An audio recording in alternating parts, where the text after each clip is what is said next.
Drugs के मुद्दे ते बोले गवर्नर गुलाब चंद कटारिया कहा पंजाब सरकार ने ड्रग्स के खिलाफ किया चंगा काम 63,000 तो वध मुलजमां नूं किया गया गिरफ्तार। पंजाब ते चंडीगढ़ की कानून व्यवस्था के उत्ते बोले गवर्नर कहा पंजाब के लॉ एंड ऑर्डर का चंडीगढ़ से हो रहा असर गैंगवार नूं लैके चंडीगढ़ पुलिस की जिम्मेवारी की तय।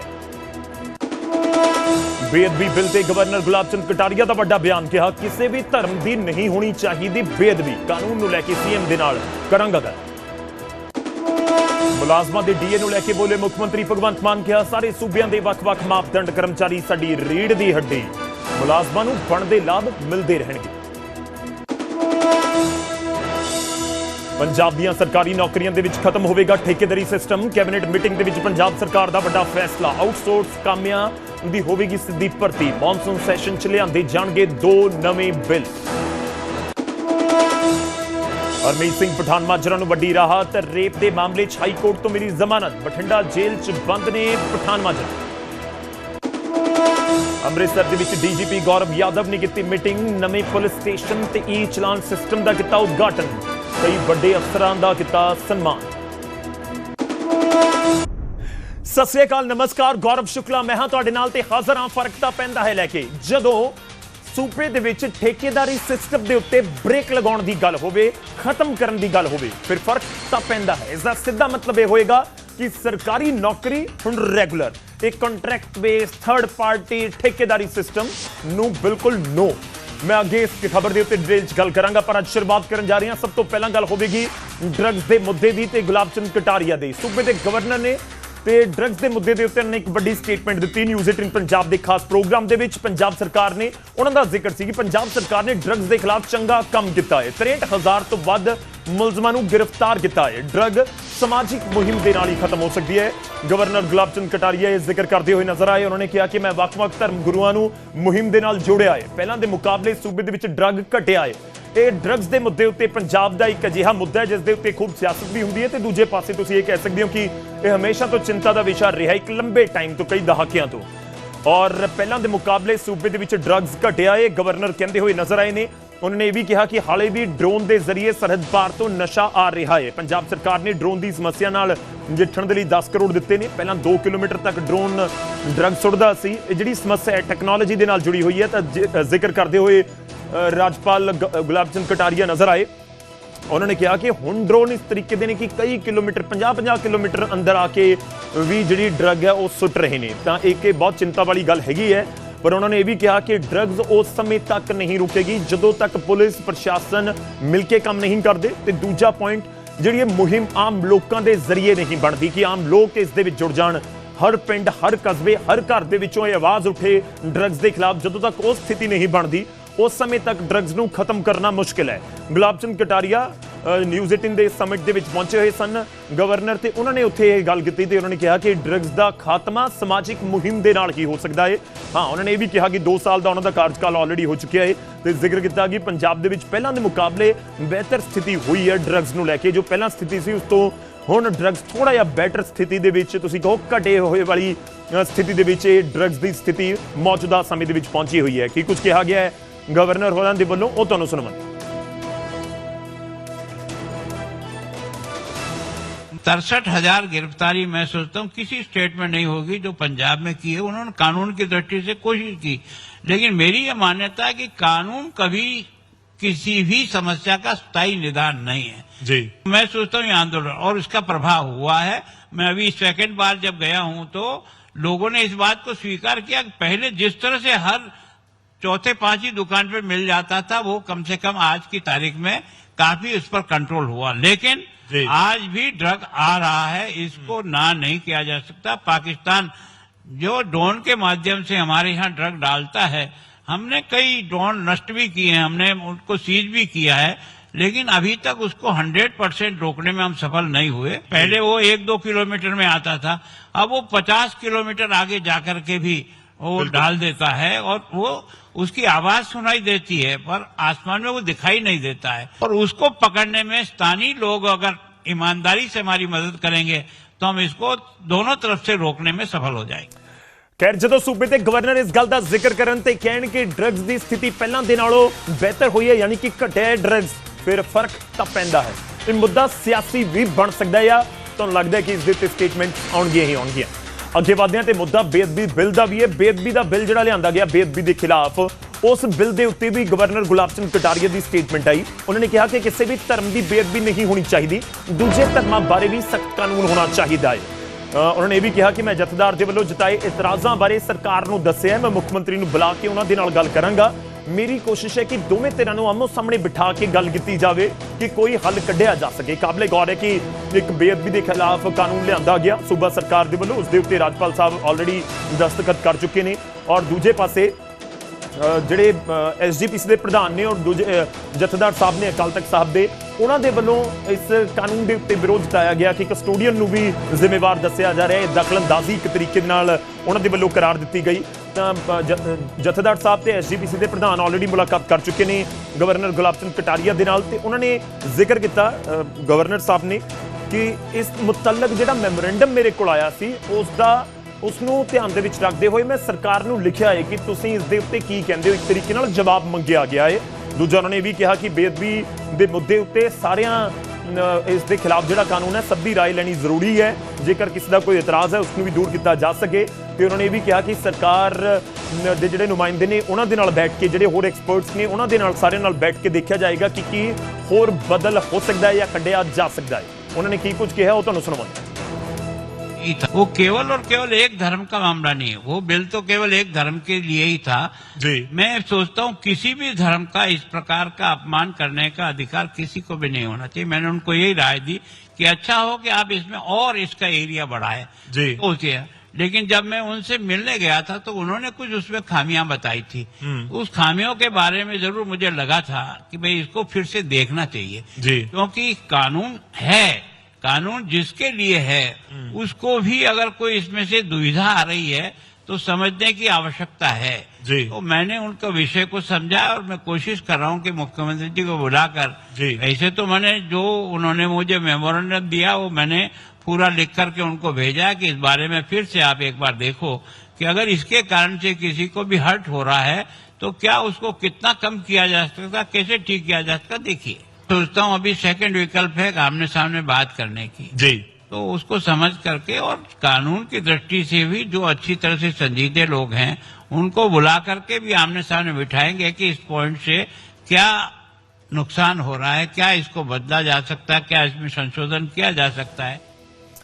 ਤੇ ਹੁਣ ਸਵਾਲ ਇਹ ਹੈ ਕਿ ਬੇਅਦਬੀ ਦੇ ਖਿਲਾਫ ਕਾਨੂੰਨ ਦੇ ਜੋ ਬਣਾਇਆ ਗਿਆ ਰਾਜਪਾਲ ਸਾਹਿਬ ਦੇ ਦਸਤਖਤ ਹੋ ਗਏ, ਉਸ ਦੇ ਉੱਤੇ ਅੱਗੇ ਕੀ ਹੋਏਗਾ। ਮੁੱਖ ਮੰਤਰੀ ਬਹੁਤ ਕਲੀਅਰ ਕਹਿ ਚੁੱਕੇ ਨੇ ਕਿ ਕਾਨੂੰਨ ਤਾਂ ਬਣ ਚੁੱਕੇ ਹੈ, ਹਾਲਾਂਕਿ ਅਮੈਂਡਮੈਂਟ ਹੋਏਗੀ ਜਾਂ ਨਹੀਂ ਹੋਏਗੀ ਜਾਂ ਉਸ ਦੇ ਉੱਤੇ ਕੋਈ ਵਿਚਾਰ ਨਹੀਂ ਕੀਤਾ ਜਾਏਗਾ, ਇਹ ਆਉਣ ਵਾਲਾ ਸਮਾਂ ਦੱਸੇਗਾ। ਇਸ ਸਭ ਦੇ ਵਿਚਾਲੇ ਪੰਜਾਬ ਤੇ ਚੰਡੀਗੜ੍ਹ ਦੀ ਕਾਨੂੰਨ ਵਿਵਸਥਾ ਦੇ ਮੁੱਦੇ ਉੱਤੇ ਵੀ ਗਵਰਨਰ ਸਾਹਿਬ ਦੀ ਸਟੇਟਮੈਂਟ ਆਈ।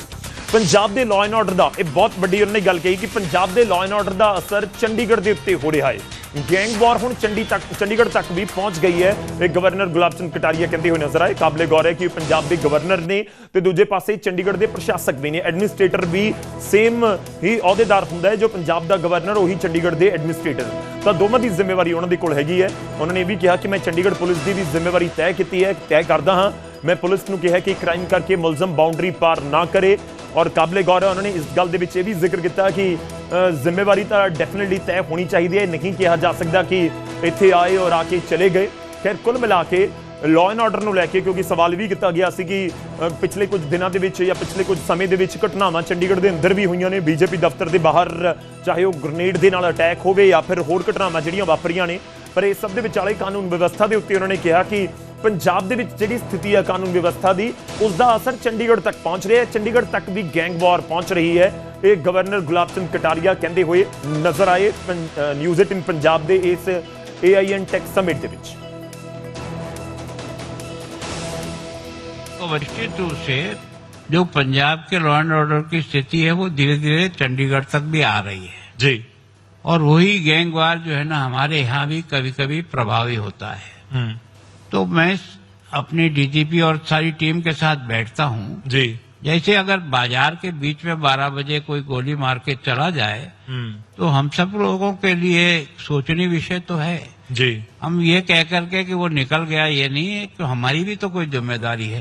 तो हमने जो नाके थे उसको नाकों को थोड़ा सा मजबूत किया है, पुलिस की जो गार्डिंग है उसको भी थोड़ा सा टाइट किया है जी। लेकिन अभी भी हम ऐसा नहीं कह सकते 100%। मेरी उनसे बात होती तो ये होती है कि कोई अपराध हो गया समझ में आ सकता है जी। लेकिन हमारे पास आज की तारीख में इतने साधन हैं कि हमको 5 मिनट में हर चीज की घटना का जानकारी मिल सकती है।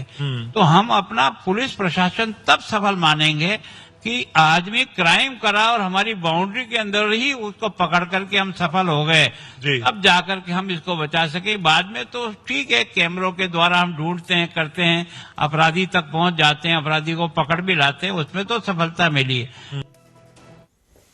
ਤਾਂ ਕਾਨੂੰਨ ਵਿਵਸਥਾ ਦੇ ਮੁੱਦੇ ਤੋਂ ਲੈ ਕੇ ਡਰੱਗਸ ਤੇ ਬੇਅਦਬੀ ਦੇ ਖਿਲਾਫ ਲਿਆਂਦਾ ਗਿਆ ਕਾਨੂੰਨ ਇੱਕ ਅਜਿਹੇ ਮੁੱਦੇ ਨੇ, ਇਨਫੈਕਟ ਤਿੰਨੋਂ ਅਜਿਹੇ ਮੁੱਦੇ ਨੇ ਜੋ ਇਸ ਸਮੇਂ ਪੰਜਾਬ ਦੀ ਸਿਆਸਤ ਨੂੰ ਪ੍ਰਭਾਵਿਤ ਕਰ ਰਹੇ ਨੇ। ਪਰ ਜਦੋਂ ਗਵਰਨਰ ਖੁੱਲ੍ਹ ਕੇ ਬੋਲਣ ਇਹਨਾਂ ਮੁੱਦਿਆਂ ਦੇ ਉੱਤੇ ਫਿਰ ਫਰਕ ਤਾਂ ਪੈਂਦਾ ਹੈ, ਖਾਸ ਤੌਰ ਤੇ ਸਿਆਸਤ ਨੂੰ। ਆਉਣ ਵਾਲੇ ਦਿਨਾਂ ਦੇ ਵਿੱਚ ਇਹਨਾਂ ਸਟੇਟਮੈਂਟਸ ਦੇ ਉੱਤੇ ਖੂਬ ਸਿਆਸੀ ਮਾਹੌਲ ਤੁਹਾਨੂੰ ਭਖਦਾ ਹੋਇਆ ਨਜ਼ਰ ਆ ਸਕਦਾ ਹੈ। ਹੁਣ ਅੱਗੇ ਵਧਣ ਵਾਲੀ ਖਬਰ ਦਾ ਰੁਖ ਕਰਦੇ ਹਾਂ ਤੇ ਖਬਰ ਯੋਗਰਾਜ ਸਿੰਘ ਦੇ ਨਾਲ ਜੁੜੀ ਹੋਈ ਹੈ। ਇੱਕ ਵੈਬ ਸੀਰੀਜ਼ ਦੇ ਵਿੱਚ ਦਿੱਤੇ ਗਏ ਇੱਕ ਵਿਵਾਦਿਤ ਡਾਇਲੌਗ ਤੋਂ ਬਾਅਦ ਅਦਾਕਾਰ ਯੋਗਰਾਜ ਸਿੰਘ ਨੇ ਪਹਿਲੀ ਵਾਰ ਇਸ ਪੂਰੇ ਮੁੱਦੇ ਉੱਤੇ ਆਪਣੀ ਚੁੱਪੀ ਤੋੜੀ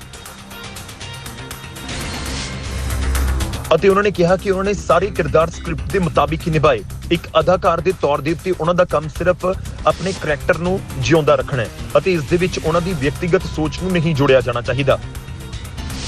बीइंग एन एक्टर मेरा क्या कसूर है?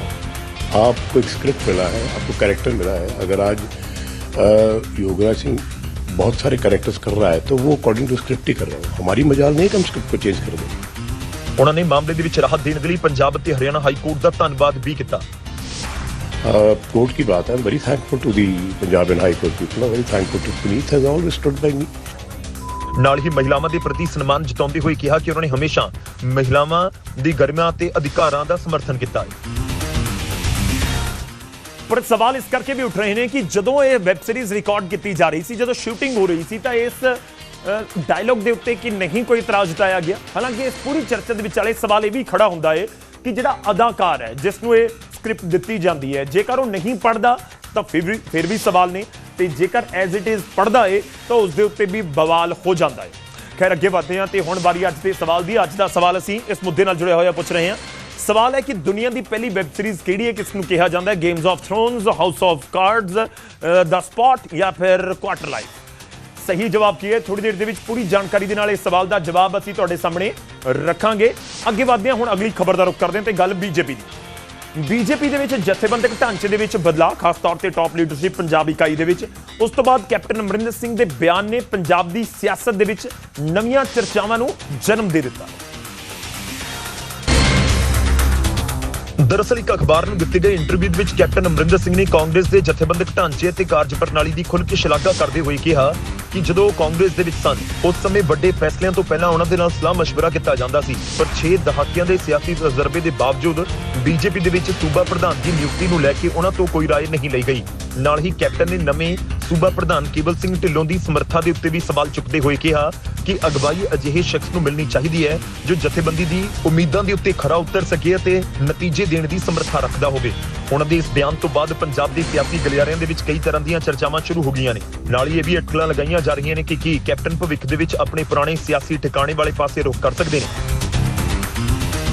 ਹਾਲਾਂਕਿ ਸਵਾਲ ਤਾਂ ਇਹ ਵੀ ਹੈਗਾ ਕਿ ਕੈਪਟਨ ਅਮਰਿੰਦਰ ਸਿੰਘ ਜੀ ਵਾਕਈ ਮੌਜੂਦਾ ਸਮੇਂ ਦੇ ਵਿੱਚ ਪੋਲੀਟੀਕਲ ਤੌਰ ਦੇ ਉੱਤੇ ਅਜੇ ਆਪਣੀ ਹੋਰ ਪਾਰੀ ਨੂੰ ਅੱਗੇ ਵਧਾਉਣਾ ਚਾਹੁੰਦੇ ਨੇ। 2027 ਦੇ ਵਿੱਚ ਕੀ ਇਲੈਕਟੋਰਲ ਜਿਹੜੀ ਇਲੈਕਸ਼ਨ ਹੈ ਜਾਂ ਫਿਰ ਸਿਆਸਤ ਹੈ ਉਸ ਦੇ ਵਿੱਚ ਨਜ਼ਰ ਆਉਣਗੇ। ਖੈਰ ਕੈਪਟਨ ਦੀ ਸਟੇਟਮੈਂਟ ਨੇ ਫਰਕ ਤਾਂ ਲਾਜ਼ਮੀ ਤੌਰ ਤੇ ਪਾਇਆ ਹੋਏਗਾ, ਖਾਸ ਤੌਰ ਤੇ ਕੇਵਲ ਢਿੱਲੋਂ ਜਾਂ ਫਿਰ ਉਹਨਾਂ ਦੇ ਸਮਰਥਕਾਂ। ਪਰ ਇਸ ਸਭ ਦੇ ਵਿਚਾਲੇ ਕੈਪਟਨ ਤੇ ਕੇਵਲ ਢਿੱਲੋਂ ਮਾਮਲੇ ਦੇ ਉੱਤੇ ਸੀਐਮ ਮਾਨ ਦੀ ਸਟੇਟਮੈਂਟ ਸਾਹਮਣੇ ਆ ਗਈ। ਮੁੱਖ ਮੰਤਰੀ ਭਗਵੰਤ ਮਾਨ ਨੇ ਕਿਹਾ ਕਿ ਕੇਵਲ ਢਿੱਲੋਂ ਨੂੰ ਕੈਪਟਨ ਦਾ ਖਾਸ ਦੱਸਿਆ ਗਿਆ। ਮੁੱਖ ਮੰਤਰੀ ਭਗਵੰਤ ਮਾਨ ਦੀ ਸਟੇਟਮੈਂਟ ਹੈ, ਉਹਨਾਂ ਨੇ ਕਿਹਾ ਕਿ 2019 ਦੇ ਵਿੱਚ ਸੰਗਰੂਰ ਤੋਂ ਮੇਰੇ ਖਿਲਾਫ ਚੋਣ ਲੜੇ ਸੀ ਕੇਵਲ ਢਿੱਲੋਂ ਦੇ ਲਈ ਰੈਲੀਆਂ ਕਰਨ ਆਉਂਦੇ ਸੀ ਕੈਪਟਨ ਅਮਰਿੰਦਰ ਸਿੰਘ। ਪਹਿਲਾਂ ਕੇਵਲ ਢਿੱਲੋਂ ਨੂੰ ਆਪਣਾ ਖਾਸ ਦੱਸਦੇ ਸੀ, ਅੱਜ ਕੈਪਟਨ ਕਹਿੰਦੇ ਨੇ ਕਿ ਇਹ ਕਾਬਲ ਨਹੀਂ। ਖੈਰ ਹੁਣ ਮੁੱਦਾ ਬੀਜੇਪੀ ਦੇ ਅੰਦਰੂਨੀ ਮਸਲੇ ਦੇ ਨਾਲ ਜੁੜਿਆ ਹੋਇਆ ਹੈ। ਇੱਕ ਵੱਡੀ ਜ਼ਿੰਮੇਵਾਰੀ ਕੇਵਲ ਸਿੰਘ ਢਿੱਲੋਂ ਨੂੰ ਦਿੱਤੀ ਗਈ ਹੈ, ਇੱਕ ਵੱਡੇ ਸਿਆਸਤਦਾਨ ਨੇ ਔਰ ਪੰਜਾਬ ਬੀਜੇਪੀ ਦਾ ਪ੍ਰਧਾਨ ਉਹਨਾਂ ਨੂੰ ਬਣਾ ਦਿੱਤਾ ਗਿਆ। ਪਰ ਦੂਜੇ ਪਾਸੇ ਕੈਪਟਨ ਅਮਰਿੰਦਰ ਸਿੰਘ ਨੇ ਸਟੇਟਮੈਂਟ ਦਿੱਤੀ, ਉਹਨਾਂ ਨੇ ਕਿਤੇ ਨਾ ਕਿਤੇ ਉਹਨਾਂ ਨੂੰ ਲੀਡਰਸ਼ਿਪ ਦੇਣ ਦੇ ਉੱਤੇ ਸਵਾਲ ਚੱਕ ਦਿੱਤੇ ਤੇ ਫਿਰ ਮੌਕਾ ਲੱਗਿਆ ਵਿਰੋਧੀਆਂ ਦੇ ਹੱਥ। ਮੁੱਖ ਮੰਤਰੀ ਆਪਣੇ ਅੰਦਾਜ਼ ਦੇ ਵਿੱਚ ਤੰਜ ਕੱਸ ਰਹੇ। ਇਹ ਤਾਂ ਹੁਣ ਕੈਪਟਨ ਸਾਹਿਬ ਨੂੰ ਪੁੱਛਣਾ ਪਊਗਾ ਜੀ, ਜਿਨ੍ਹਾਂ ਨੇ ਜਦੋਂ ਕਾਂਗਰਸ ਛੱਡ ਕੇ ਬੀਜੇਪੀ ਜੁਆਇਨ ਕੀਤੀ ਕਿ ਕਿੰਨੀ ਕਿਰਾਏ ਲਈ ਗਈ ਸੀ ਜਾਂ ਕਿਹਦੇ ਨਾਲ ਰਾਏ ਕਰਨੀ ਚਾਹੀਦੀ ਸੀ। ਇਹ ਤਾਂ ਹੁਣ ਉਹਨਾਂ ਦਾ ਇੰਟਰਨਲ ਮਾਮਲਾ ਹੈ। ਪਰ ਹਾਂ, ਕੇਵਲ ਸਿੰਘ ਢਿੱਲੋਂ ਨੂੰ ਕੈਪਟਨ ਅਮਰਿੰਦਰ ਦਾ ਬੰਦਾ ਮੰਨਿਆ ਗਿਆ ਸੀ। ਜਦੋਂ 2019 ਚ ਸੰਗਰੂਰ ਚ ਮੇਰੇ ਵਿਰੁੱਧ ਖੜੇ ਸੀ ਇਹ, ਤਾਂ ਕੈਪਟਨ ਸਾਹਿਬ ਉੱਥੇ ਰੈਲੀਆਂ ਕਰਨ ਆਏ ਸੀ ਕਿ ਮੇਰਾ ਖਾਸ ਬੰਦਾ ਹੈ। ਅੱਜ ਉਹ ਕਹਿੰਦੇ ਵੀ ਇਹ ਬੰਦਾ ਕਾਬਿਲ ਨਹੀਂ ਹੈਗਾ।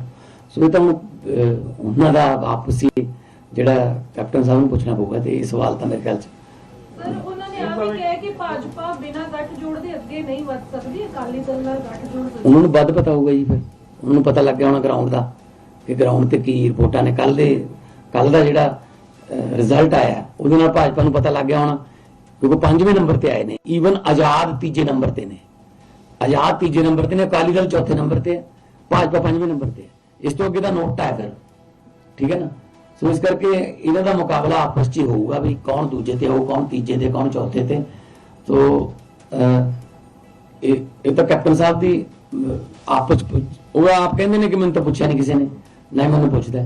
ਸੋ ਇਹ ਤਾਂ ਉਹਨਾਂ ਦੀ ਆਪਦੀ ਸਮੱਸਿਆ ਜੀ ਪਾਰਟੀ। ਜਦੋਂ ਤੁਹਾਡੇ ਪੁਰਾਣੇ ਸਾਥੀ ਜੋ ਪੁਰਾਣੀ ਪਾਰਟੀ ਦੇ ਵਿੱਚ ਵੀ ਸੀ, ਤੁਹਾਡੇ ਸੀਨੀਅਰ ਸੀ, ਨਵੀਂ ਪਾਰਟੀ ਦੇ ਵਿੱਚ ਵੀ ਤੁਹਾਡੇ ਨਾਲ ਹੋਣ, ਸੀਨੀਅਰ ਹੋਣ, ਤੇ ਉਹੀ ਤੁਹਾਡੀ ਸਮਰੱਥਾ ਦੇ ਉੱਤੇ ਸਵਾਲ ਚੁੱਕਦੇ ਨੇ, ਫਿਰ ਫਰਕ ਤਾਂ ਪੈਂਦਾ ਹੈ।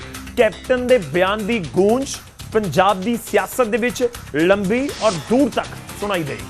ਅਗਲੀ ਖਬਰ ਦਾ ਰੁਖ ਕਰਦੇ ਹਾਂ। ਪੰਜਾਬ ਦੇ ਵਿੱਚ ਚੋਣ ਸਰਗਰਮੀਆਂ ਦੇ ਵਿਚਾਲੇ ਅਕਾਲੀ ਦਲ ਅਤੇ ਬੀਜੇਪੀ ਗਠਜੋੜ ਦੀਆਂ ਚਰਚਾਵਾਂ ਇੱਕ ਵਾਰ ਫਿਰ ਤੋਂ ਤੇਜ਼ ਹੋ ਗਈਆਂ ਨੇ। ਸਾਬਕਾ ਮੁੱਖ ਮੰਤਰੀ ਕੈਪਟਨ ਅਮਰਿੰਦਰ ਸਿੰਘ ਨੇ ਸਾਫ਼ ਤੌਰ ਦੇ ਉੱਤੇ ਕਿਹਾ ਕਿ ਪੰਜਾਬ ਦੀ ਸਿਆਸੀ ਹਾਲਾਤ ਨੂੰ ਦੇਖਦੇ ਹੋਏ ਦੋਵੇਂ ਪਾਰਟੀਆਂ ਦਾ ਇਕੱਠੇ ਆਉਣਾ ਫਾਇਦੇਮੰਦ ਸਾਬਿਤ ਹੋ ਸਕਦਾ ਹੈ। ਉਧਰ ਅਕਾਲੀ ਦਲ ਦੇ ਸੀਨੀਅਰ ਆਗੂ ਸਿਕੰਦਰ ਸਿੰਘ ਮਲੂਕਾ ਵੀ ਗਠਜੋੜ ਦੇ ਪੱਖ ਦੇ ਵਿੱਚ ਖੁੱਲ੍ਹ ਕੇ ਬੋਲ ਰਹੇ ਨੇ। ਮੈਂ ਅੱਜ ਵੀ ਕਹਿਣਾ ਕਿ ਅਲਾਇੰਸ ਪੰਜਾਬ ਦੇ ਹਿੱਤ 'ਚ ਹੈ। ਜੇ ਅਲਾਇੰਸ ਜਿਹੜਾ ਹੈਗਾ ਨਾ, ਪੰਜਾਬ ਦੇ ਲੋਕਾਂ ਦੀ ਮੰਗ ਹੈ, ਤੁਸੀਂ ਕਿਤੇ ਗੱਲ ਕਰ ਲਓ, ਲੋਕ ਚਾਹੁੰਦੇ ਆ ਕਿ ਬੀਜੇਪੀ ਅਕਾਲੀ ਦਲ ਦਾ ਅਲਾਇੰਸ ਹੋਣਾ ਚਾਹੀਦਾ ਹੈ। ਦੂਜੇ ਪਾਸੇ ਪੰਜਾਬ ਬੀਜੇਪੀ ਦੇ ਪ੍ਰਧਾਨ ਕੇਵਲ ਸਿੰਘ ਢਿੱਲੋਂ ਨੇ ਗਠਜੋੜ ਦੀਆਂ ਸੰਭਾਵਨਾਵਾਂ ਨੂੰ ਖਾਰਿਜ ਕਰ ਦਿੱਤਾ। ਰਲੇਵੇਂ ਦੀ ਗੱਲ ਚੱਲ ਰਹੀ ਹੈ ਲਗਾਤਾਰ ਵੀ ਭਾਜਪਾ ਅਕਾਲੀ ਦਲ ਨਾਲ ਰਲੇਵਾਂ ਕਰੂਗੀ। ਲੱਗਦਾ ਕਿ ਤੁਹਾਡੀ ਆਪਣੀ ਟਾਈਮ ਤੇ ਨਹੀਂ, ਲਗਾਤਾਰ ਦੀ ਗੱਲ ਦੀ ਮੈਨੂੰ ਸਮਝ ਨਹੀਂ ਲੱਗੀ। ਲਗਾਤਾਰ ਤਾਂ ਕੋਈ ਗੱਲ ਨਹੀਂ ਚੱਲ ਰਹੀ। ਅਸੀਂ ਤਾਂ ਇਹ ਚੀਜ਼ ਕਹਿ ਰਹੇ ਹਾਂ ਕਿ 117 ਸੀਟਾਂ ਤੇ ਸਾਫ਼ ਲੜਾਂਗੇ। ਫਿਲਹਾਲ ਗਠਜੋੜ ਨੂੰ ਲੈ ਕੇ ਅਟਕਲਾਂ ਤੇ ਸਿਆਸੀ ਚਰਚਾਵਾਂ ਲਗਾਤਾਰ ਤੇਜ਼ ਹੁੰਦੀਆਂ ਦਿਖਾਈ ਦੇ ਰਹੀਆਂ ਨੇ। ਖੈਰ, ਅਕਾਲੀ ਦਲ ਤੇ ਬੀਜੇਪੀ ਦੇ ਗਠਜੋੜ ਦੀਆਂ ਚਰਚਾਵਾਂ ਜਿਸ ਦਿਨ ਤੋਂ ਟੁੱਟਿਆ ਉਸ ਤੋਂ ਥੋੜੀ ਦੇਰ ਬਾਅਦ ਹੀ ਸ਼ੁਰੂ ਹੋ ਗਈਆਂ ਸੀ। ਇਹ 2022 ਦੇ ਇਲੈਕਸ਼ਨ 'ਚ ਵੀ ਖੂਬ ਹੋਈ, 2024 ਦੀਆਂ ਲੋਕ ਸਭਾ ਚੋਣਾਂ 'ਚ ਵੀ ਇਸ ਦੀ ਚਰਚਾ ਖੂਬ ਹੋਈ, ਤੇ ਹੁਣ 27 ਤੋਂ ਪਹਿਲਾਂ ਵੀ ਚਰਚਾ ਖੂਬ ਹੈ। ਜਦੋਂ ਤੱਕ ਇਲੈਕਸ਼ਨ ਹੋ ਨਹੀਂ ਜਾਂਦੇ ਉਸ ਸਮੇਂ ਤੱਕ ਲੱਗ ਰਿਹਾ ਕਿ ਗਠਬੰਧਨ ਨੂੰ ਲੈ ਕੇ ਚਰਚਾਵਾਂ ਆਪੋ ਆਪਣੇ ਤਰਕ ਸ਼ਾਇਦ ਸਾਨੂੰ ਸੁਣਾਈ ਦਿੰਦੇ ਰਹਿਣ। ਉਧਰ ਪੰਜਾਬ ਨਿਗਮ ਚੋਣਾਂ ਦੇ ਨਤੀਜਿਆਂ ਤੋਂ ਬਾਅਦ ਬੀਜੇਪੀ ਦੇ ਆਗੂ ਤਰੁਣ ਚੁੱਗ ਨੇ ਇੱਕ ਵੱਡਾ ਸਿਆਸੀ ਦਾਅਵਾ ਵੀ ਕੀਤਾ ਅਤੇ ਕਿਹਾ ਕਿ ਪੰਜਾਬ ਦੀ ਜਨਤਾ ਹੁਣ ਬਦਲਾਅ ਚਾਹੁੰਦੀ ਹੈ, ਵਿਕਾਸ ਅਤੇ ਸੁਸ਼ਾਸਨ ਆਧਾਰਿਤ ਸਿਆਸਤ ਦੀ ਉਮੀਦ ਕਰ ਰਹੀ ਹੈ। 172 ਸੀਟਾਂ ਜਿੱਤ ਕੇ ਪੰਜਾਬ ਦੇ ਅੰਦਰ ਇੱਕ ਮੈਸੇਜ ਦਿੱਤਾ ਹੈ ਕਿ ਭਵਿੱਖ ਦੀ ਪਾਰਟੀ, ਪੰਜਾਬ ਦੀ ਪਾਰਟੀ, ਪੰਜਾਬ ਦੀ ਜਨਤਾ ਦੀ ਆਵਾਜ਼ ਦੇ ਰੂਪ ਅੱਜ ਭਾਰਤੀ ਜਨਤਾ ਪਾਰਟੀ ਸਟੈਬਲਿਸ਼ ਹੋਈ। ਨਾਲ ਹੀ ਉਹਨਾਂ ਨੇ ਇਲਜ਼ਾਮ ਲਗਾਇਆ ਕਿ ਚੋਣ ਪ੍ਰਕਿਰਿਆ ਦੇ ਦੌਰਾਨ ਕਈ ਥਾਵਾਂ ਦੇ ਉੱਤੇ ਚੋਣ ਜ਼ਾਬਤੇ ਦੀ ਉਲੰਘਣਾ ਹੋਈ ਅਤੇ ਵਿਰੋਧੀ ਉਮੀਦਵਾਰਾਂ ਨੂੰ ਨਾਮਜ਼ਦਗੀ ਦਾਖਲ ਕਰਨ ਦੇ ਵਿੱਚ ਔਕੜਾਂ ਦਾ ਸਾਹਮਣਾ ਕਰਨਾ ਪਿਆ। ਸ਼ਾਸਨ ਦੰਡਾ ਤੰਤਰ ਲਗਾ ਕੇ ਭਾਰਤੀ ਜਨਤਾ ਪਾਰਟੀ ਨੂੰ ਟਾਰਗੇਟ ਕਰਕੇ ਸਾਡੇ ਉਮੀਦਵਾਰਾਂ ਦੇ ਕਾਗਜ਼ ਰੱਦ ਕੀਤੇ, ਸਾਡੇ ਉਮੀਦਵਾਰਾਂ ਨੂੰ ਖੜਾ ਨਹੀਂ ਹੋਣ ਦਿੱਤਾ ਗਿਆ। ਫਿਲਹਾਲ ਨਿਗਮ ਚੋਣਾਂ ਦੇ ਨਤੀਜਿਆਂ ਤੋਂ ਬਾਅਦ ਸਿਆਸੀ ਬਿਆਨਬਾਜ਼ੀ ਖੂਬ ਹੋ ਰਹੀ ਹੈ। ਹੁਣ ਅੱਗੇ ਵਧਦੇ ਤੇ ਗੱਲ ਠੇਕਾ ਸਿਸਟਮ ਦੀ। ਪੰਜਾਬ ਸਰਕਾਰ ਨੇ ਆਊਟਸੋਰਸ ਮੁਲਾਜ਼ਮਾਂ ਨੂੰ ਵੱਡੀ ਰਾਹਤ ਦਿੰਦੇ ਹੋਏ ਸਰਕਾਰੀ ਨੌਕਰੀਆਂ ਦੇ ਵਿੱਚ ਠੇਕੇਦਾਰੀ ਵਿਵਸਥਾ ਨੂੰ ਖਤਮ ਕਰਨ ਦੀ ਦਿਸ਼ਾ ਦੇ ਵਿੱਚ ਇੱਕ ਵੱਡਾ ਫੈਸਲਾ ਲਿਆ। ਮੁੱਖ ਮੰਤਰੀ ਭਗਵੰਤ ਮਾਨ ਨੇ ਐਲਾਨ ਕੀਤਾ ਕਿ ਗਰੁੱਪ ਸੀ ਅਤੇ ਗਰੁੱਪ ਡੀ ਕੈਟਾਗਰੀ ਦੀਆਂ ਨੌਕਰੀਆਂ ਦੇ ਵਿੱਚ ਠੇਕੇਦਾਰੀ ਵਿਵਸਥਾ ਨੂੰ ਚਰਨਬੱਧ ਤਰੀਕੇ ਦੇ ਨਾਲ ਖਤਮ ਕਰ ਦਿੱਤਾ ਜਾਵੇਗਾ। ਇਸ ਲਈ ਸਰਕਾਰ ਮੌਨਸੂਨ ਇਜਲਾਸ ਦੇ ਵਿੱਚ 2 ਅਹਿਮ ਵਿਧੇਇਕ ਪੇਸ਼ ਕਰੇਗੀ, ਜਿਨ੍ਹਾਂ ਦੇ ਵਿੱਚ ਆਊਟਸੋਰਸ ਟੂ ਕੰਟਰੈਕਟ ਅਤੇ ਕੰਟਰੈਕਟ ਟੂ ਰੈਗੂਲਰ ਬਿੱਲ ਸ਼ਾਮਲ ਨੇ। ਨਿਯੋਰਟੀ ਮੁਤਾਬਕ ਉਹਨਾਂ ਨੂੰ ਆਊਟਸੋਰਸਿੰਗ ਤੋਂ ਹੌਲੀ-ਹੌਲੀ ਹਟਾ ਕੇ ਕੰਟਰੈਕਟ ਸਿਸਟਮ ਦੇ ਵਿੱਚ ਲਿਆਂਦਾ ਜਾਊਗਾ, ਜਿੱਥੇ ਕੋਈ ਠੇਕੇਦਾਰ ਉਹਨਾਂ ਨੂੰ ਮਨਮਾਨੀ ਨਹੀਂ ਕਰੂਗਾ, ਉਹਨਾਂ ਨਾਲ ਕੋਈ ਤੰਗ ਨਹੀਂ ਕਰੂਗਾ, ਕੋਈ ਵੱਧ ਪੈਸੇ ਸਾਈਨ ਕਰਵਾ ਕੇ ਘੱਟ ਪੈਸੇ ਨਹੀਂ ਦੇਊਗਾ, ਜਾਂ ਕੋਈ ਇਹ ਨਹੀਂ ਕਹੂਗਾ ਕਿ ਮੈਂ ਤੁਹਾਨੂੰ ਬਿਨਾਂ ਨੋਟਿਸ ਤੋਂ ਕੱਢ ਦੂੰਗਾ। ਸਰਕਾਰ ਦਾ ਦਾਅਵਾ ਹੈ ਕਿ ਇਸ ਫੈਸਲੇ ਦੇ ਨਾਲ 51 ਵਿਭਾਗਾਂ ਦੇ ਵਿੱਚ ਕੰਮ ਕਰ ਰਹੇ 65,000 ਤੋਂ ਜ਼ਿਆਦਾ ਮੁਲਾਜ਼ਮਾਂ ਨੂੰ ਸਿੱਧਾ ਫਾਇਦਾ ਮਿਲੇਗਾ। ਅੱਜ ਤੋਂ ਬਾਅਦ ਉਹਨਾਂ ਦੀਆਂ ਸ਼ਿਕਾਇਤਾਂ ਜਿਹੜੀਆਂ ਨੇ ਖਤਮ ਹੋ ਜਾਣਗੀਆਂ। ਮੈਂ ਸਾਰੇ ਜਿਹੜੇ ਆਊਟਸੋਰਸ ਕੰਮ ਹੈ ਜਿਹੜੇ ਪੰਜਾਬ ਕਿਸੇ ਨਾ ਕਿਸੇ ਏਜੰਸੀ ਵੱਲੋਂ ਹਾਇਰ ਕੀਤੇ ਹੋਏ ਨੇ। ਮੈਂ ਉਹਨਾਂ ਨੂੰ ਸਾਰਿਆਂ ਨੂੰ ਬਹੁਤ ਬਹੁਤ ਮੁਬਾਰਕਬਾਦ ਦਿੰਦਾ ਇਸ ਮੌਕੇ ਤੇ। ਸਰਕਾਰ ਦਾ ਕਹਿਣਾ ਹੈ ਕਿ ਇਹ ਕਦਮ ਸਰਕਾਰੀ ਮੁਲਾਜ਼ਮਾਂ ਦੀ ਨੌਕਰੀ ਸੰਬੰਧੀ ਸੁਰੱਖਿਆ ਅਤੇ ਟਰਾਂਸਪੇਰੈਂਸੀ ਨੂੰ ਮਜ਼ਬੂਤ ਕਰਨ ਦੀ ਦਿਸ਼ਾ ਦੇ ਵਿੱਚ ਇੱਕ ਅਹਿਮ ਪਹਿਲ ਸਾਬਿਤ ਹੋਵੇਗਾ। ਖੈਰ, ਜਦੋਂ ਡੀਏ ਦੀ ਖੂਬ ਚਰਚਾ ਹੋ ਰਹੀ ਹੋਵੇ ਤੇ ਇਸ ਵਿਚਾਲੇ ਮੁੱਖ ਮੰਤਰੀ ਐਲਾਨ ਕਰ ਦੇਣ ਕਿ ਹੁਣ ਇਹ ਠੇਕੇਦਾਰੀ ਸਿਸਟਮ ਨੂੰ ਅਸੀਂ ਖਤਮ ਕਰਨ ਵਾਲੇ ਪਾਸੇ ਲੜੀਬੰਦ ਤਰੀਕੇ ਦੇ ਨਾਲ ਕਦਮ ਵਧਾ ਰਹੇ ਹਾਂ, ਫਿਰ ਫਰਕ ਤਾਂ ਪੈਂਦਾ ਹੈ ਮੁਲਾਜ਼ਮਾਂ। ਅੱਗੇ ਵਧਦੇ ਹਾਂ ਤੇ ਗੱਲ ਪੇਪਰ ਲੀਕ ਮਾਮਲਿਆਂ ਦੀ। ਇਸ ਨੂੰ ਲੈ ਕੇ ਅਰਵਿੰਦ ਕੇਜਰੀਵਾਲ ਨੇ ਕੇਂਦਰ ਸਰਕਾਰ ਦੇ ਉੱਤੇ ਤਿੱਖਾ ਹਮਲਾ ਬੋਲਿਆ ਅਤੇ ਕਿਹਾ ਕਿ ਸਰਕਾਰ ਇਹ ਦਾਅਵਾ ਕਰ ਰਹੀ ਹੈ ਕਿ ਭਵਿੱਖ ਦੇ ਵਿੱਚ ਕੁਐਸਚਨ ਪੇਪਰਸ 에ਅਰਪੋਰਟਸ ਦੇ ਜਹਾਜ਼ਾਂ ਦੇ ਜ਼ਰੀਏ ਪਹੁੰਚਾਏ ਜਾਣਗੇ, ਪਰ ਇਸ ਦੇ ਨਾਲ ਇਹ ਸਪਸ਼ਟ ਨਹੀਂ ਹੁੰਦਾ ਕਿ ਪੇਪਰ ਲੀਕ ਵਰਗੀ ਗੰਭੀਰ ਸਮੱਸਿਆ ਦੇ ਉੱਤੇ ਰੋਕ ਕਿਵੇਂ ਲੱਗੇਗੀ। मजाक बना रखा है, हमें बेवकूफ़ समझ रखा है। पूरी दुनिया में इतने बड़े बड़े पेपर होते हैं, कहीं सुना है कि एयरफोर्स से उनको ट्रांसपोर्ट किया जाता है? ਕੇਜਰੀਵਾਲ ਨੇ ਇਲਜ਼ਾਮ ਲਗਾਇਆ ਕਿ ਸਰਕਾਰ ਦਾ ਧਿਆਨ ਵਿਵਸਥਾ ਸੁਧਾਰਨ ਦੀ ਬਜਾਏ ਸਿਰਫ ਦਿਖਾਵਟੀ ਉਪਾਅ ਦੇ ਉੱਤੇ ਕੇਂਦਰਿਤ ਹੈ। उनका सिस्टम को ठीक करने का कोई इरादा नहीं है। अगर कोई अच्छी नीयत वाली सरकार होती वो देखती भी लीकेज कहाँ से हो रही है। ਕੇਜਰੀਵਾਲ ਨੇ ਜ਼ੋਰ ਦੇ ਕੇ ਕਿਹਾ ਕਿ ਜੇਕਰ ਪ੍ਰੀਖਿਆ ਪ੍ਰਣਾਲੀ ਨੂੰ ਟਰਾਂਸਪੇਰੈਂਟ ਅਤੇ ਭਰੋਸੇਯੋਗ ਬਣਾਉਣਾ ਹੈ ਤਾਂ ਸਾਰੀਆਂ ਧਿਰਾਂ ਨੂੰ ਮਿਲ ਕੇ ਠੋਸ ਅਤੇ ਪ੍ਰਭਾਵੀ ਕਦਮ ਚੁੱਕਣੇ ਹੋਣਗੇ। ਹੁਣ ਅੱਗੇ ਵਧਦੇ ਹਾਂ ਤੇ ਗੱਲ ਮੌਸਮ ਦੀ ਕਰਾਂਗੇ। ਪੰਜਾਬ ਦੇ ਵਿੱਚ ਬਦਲੇ ਮੌਸਮ ਨੇ ਸਾਨੂੰ ਸਾਰਿਆਂ ਨੂੰ ਗਰਮੀ ਤੋਂ ਬਹੁਤ ਰਾਹਤ ਦਿੱਤੀ ਹੈ। ਜਿਹਾ ਮੌਸਮ ਨੇ ਅਚਾਨਕ ਕਰਵਟ ਲਈ, ਕਈ ਜ਼ਿਲ੍ਹਿਆਂ ਦੇ ਵਿੱਚ ਤੇਜ਼ ਬਰਸਾਤ ਹੋਈ, ਹਨੇਰੀ ਦੀ ਵਜ੍ਹਾ ਦੇ ਨਾਲ ਤਪਦੀ ਹੋਈ ਭਿਆਨਕ ਗਰਮੀ ਤੋਂ ਰਾਹਤ ਦਾ ਅਹਿਸਾਸ। ਕਈ ਜ਼ਿਲ੍ਹਿਆਂ ਦੇ ਵਿੱਚ ਸੰਘਣੇ ਕਾਲੇ ਬੱਦਲ ਜੰਮ ਕੇ ਵਰੇ। ਪਠਾਨਕੋਟ, ਗੁਰਦਾਸਪੁਰ, ਹੁਸ਼ਿਆਰਪੁਰ, ਜਲੰਧਰ, ਲੁਧਿਆਣਾ, ਰੂਪਨਗਰ, ਮੋਹਾਲੀ ਅਤੇ ਚੰਡੀਗੜ੍ਹ ਸਣੇ ਕਈ ਇਲਾਕਿਆਂ ਦੇ ਵਿੱਚ ਤੇਜ਼ ਬਰਸਾਤ ਹੋਈ, ਜਿਸ ਦੇ ਨਾਲ ਲੋਕਾਂ ਨੂੰ ਭਿਆਨਕ ਗਰਮੀ ਤੋਂ ਰਾਹਤ ਮਿਲੀ ਹੈ। मौसम बड़ा आनंद आ गया सर। एक्चुअली मैं तो गुड़िया का ना एग्जाम दिलाने के लिए आया था डीवी कॉलेज में, तो इतना बढ़िया प्यारा मौसम हुआ, फिर यहीं रहने का ही मन करा, कि जाने का ही मन नहीं कर रहा। ਮੀਂਹ ਦੇ ਨਾਲ ਹੀ ਚੱਲਦੀ ਠੰਡੀਆਂ ਹਵਾਵਾਂ ਦੇ ਨਾਲ ਤਾਪਮਾਨ ਦੇ ਵਿੱਚ ਕਰੀਬ 9 ਤੋਂ 10 ਡਿਗਰੀ ਸੈਲਸੀਅਸ ਤੱਕ ਗਿਰਾਵਟ ਦਰਜ ਕੀਤੀ ਗਈ। ਬੱਦਲ ਗਰਜਨ ਦੀ ਆਵਾਜ਼ ਵੀ ਜਿਹੜੀ ਹੈ ਪੂਰੀ ਤਰ੍ਹਾਂ ਆ ਰਹੀ ਹੈ। ਇਸ ਦੇ ਨਾਲ ਇਹ ਵੀ ਸੰਭਾਵਨਾ ਜਤਾਈ ਜਾ ਰਹੀ ਹੈ ਕਿ ਹੋ ਸਕਦਾ ਹੈ ਕਿ ਗੜੇਮਾਰੀ ਵੀ ਪੈ ਸਕਦੀ ਹੈ। ਇਸ ਸਭ ਦੇ ਵਿਚਾਲੇ ਨੁਕਸਾਨ ਵੀ ਦੇਖਣ ਨੂੰ ਮਿਲਿਆ। ਫਾਜ਼ਿਲਕਾ ਦੇ ਬੱਲੂਆਣਾ ਖੇਤਰ ਦੇ ਵਿੱਚ ਤੇਜ਼ ਹਨੇਰੀ ਅਤੇ ਮੀਂਹ ਨੇ ਨੁਕਸਾਨ ਵੀ ਪਹੁੰਚਾਇਆ। ਤੇਜ਼ ਹਵਾਵਾਂ ਦੇ ਕਾਰਨ ਤਕਰੀਬਨ 100 ਫੁੱਟ ਉੱਚਾ ਮੋਬਾਈਲ ਟਾਵਰ ਰਿਹਾਇਸ਼ੀ ਮਕਾਨਾਂ ਦੇ ਉੱਤੇ ਡਿੱਗ ਗਿਆ, ਜਿਸ ਦੇ ਨਾਲ ਘਰਾਂ ਦੀਆਂ ਛੱਤਾਂ ਤੇ ਦੀਵਾਰਾਂ ਨੂੰ ਨੁਕਸਾਨ ਪਹੁੰਚਿਆ। ਰਾਹਤ ਦੀ ਗੱਲ ਰਹੀ, ਕਿਸੇ ਵੱਡੇ ਜਾਨੀ ਨੁਕਸਾਨ ਦੀ ਖਬਰ ਸਾਹਮਣੇ ਨਹੀਂ ਆਈ। ਔਰ ਰਾਹਤ ਲਾਜ਼ਮੀ ਤੌਰ ਤੇ ਤੁਸੀਂ ਕਹਿ ਸਕਦੇ ਹੋ ਨਾ ਸਿਰਫ ਆਮ ਲੋਕਾਂ ਨੂੰ ਬਲਕਿ ਬਿਜਲੀ ਵਿਭਾਗ ਨੂੰ ਵੀ, ਕਿਉਂਕਿ ਇਸ ਦੇ ਨਾਲ ਏਸੀ, ਪੱਖੇ, ਕੂਲਰ ਦੀ ਥੋੜਾ ਜਿਹਾ ਲੋਡ ਆ ਉਹ ਘਟਿਆ ਹੋਏਗਾ। ਅੱਗੇ ਵਧਦੇ ਹਾਂ, ਹੁਣ ਤੁਹਾਨੂੰ ਖਬਰ ਦਿਖਾਵਾਂਗੇ ਰਾਜਸਥਾਨ ਤੋਂ। ਇਨਫੈਕਟ ਤਸਵੀਰਾਂ ਦਿਖਾਵਾਂਗੇ, ਉੱਥੇ ਇਹ ਪੂਰਾ ਰੇਤ ਦਾ ਗੁਬਾਰ ਨਜ਼ਰ ਆ ਰਿਹਾ ਹੈ ਜਿਹੜਾ ਸਕਰੀਨ ਦੇ ਉੱਤੇ ਹੈ। ਰਾਜਸਥਾਨ ਦੇ ਕਈ ਸਰਹੱਦੀ ਜ਼ਿਲ੍ਹਿਆਂ ਦੇ ਵਿੱਚ ਆਏ ਭਿਆਨਕ ਰੇਤੀਲੇ ਤੂਫਾਨ ਨੇ ਦਿਨ ਦੇ ਵਿੱਚ ਹੀ ਹਨੇਰੇ ਵਰਗੀ ਸਥਿਤੀ ਹਾਲਾਤ ਬਣਾ ਦਿੱਤੇ। ਬਹੁਤ ਭਿਆਨਕ ਇੱਕ ਤਰੀਕੇ ਨਾਲ ਨਜ਼ਰ ਆਏ ਇਹ ਵੀ। ਰਾਜਸਥਾਨ ਦੇ ਸ਼੍ਰੀ ਗੰਗਾਨਗਰ, ਹਨੂਮਾਨਗੜ੍ਹ, ਬੀਕਾਨੇਰ, ਚੁਰੂ ਅਤੇ ਸੀਕਰ ਜ਼ਿਲ੍ਹਿਆਂ ਦੇ ਵਿੱਚ ਸ਼ਨੀਵਾਰ ਦੁਪਹਿਰ ਅਚਾਨਕ ਆਏ ਭਿਆਨਕ ਰੇਤਲੇ ਤੂਫਾਨ ਨੇ ਲੋਕਾਂ ਨੂੰ ਹੈਰਾਨ ਕਰ ਦਿੱਤਾ। ਤੇਜ਼ ਹਵਾਵਾਂ ਦੇ ਨਾਲ ਉੱਠੇ ਧੂੜ ਦੇ ਵਿਸ਼ਾਲ ਗੁਬਾਰ ਨੇ ਕੁਝ ਹੀ ਮਿੰਟਾਂ ਦੇ ਵਿੱਚ ਅਸਮਾਨ ਨੂੰ ਢੱਕ ਦਿੱਤਾ ਅਤੇ ਦਿਨ ਦੇ ਵਿੱਚ ਹੀ ਹਨੇਰਾ ਛਾ ਗਿਆ। ਕਈ ਇਲਾਕਿਆਂ ਦੇ ਵਿੱਚ ਵਿਜ਼ਿਬਿਲਿਟੀ ਬੇहद ਘੱਟ ਹੋ ਗਈ, ਜਿਸ ਦੀ ਵਜ੍ਹਾ ਨਾਲ ਵਾਹਨ ਚਾਲਕਾਂ ਨੂੰ ਦਿਨ ਦੇ ਸਮੇਂ ਵੀ ਆਪਣੀ ਹੈਡਲਾਈਟ ਜਲਾਉਣੀ ਪਈ। ਤੂਫਾਨ ਦੇ ਪ੍ਰਭਾਵ ਦੇ ਨਾਲ ਕਈ ਪੇੜ ਉਖੜ ਗਏ ਅਤੇ ਬਿਜਲੀ ਦੇ ਖੰਭਿਆਂ ਨੂੰ ਵੀ ਨੁਕਸਾਨ ਪਹੁੰਚਿਆ। ਫਿਲਹਾਲ ਪ੍ਰਸ਼ਾਸਨ ਹਾਲਾਤ ਦੇ ਉੱਤੇ ਨਜ਼ਰ ਬਣਾਏ ਹੋਏ ਹੈ। ਪ੍ਰਭਾਵਿਤ ਇਲਾਕਿਆਂ ਦੇ ਵਿੱਚ ਨੁਕਸਾਨ ਦਾ ਅੰਦਾਜ਼ਾ ਲਗਾਇਆ ਜਾ ਰਿਹਾ ਹੈ।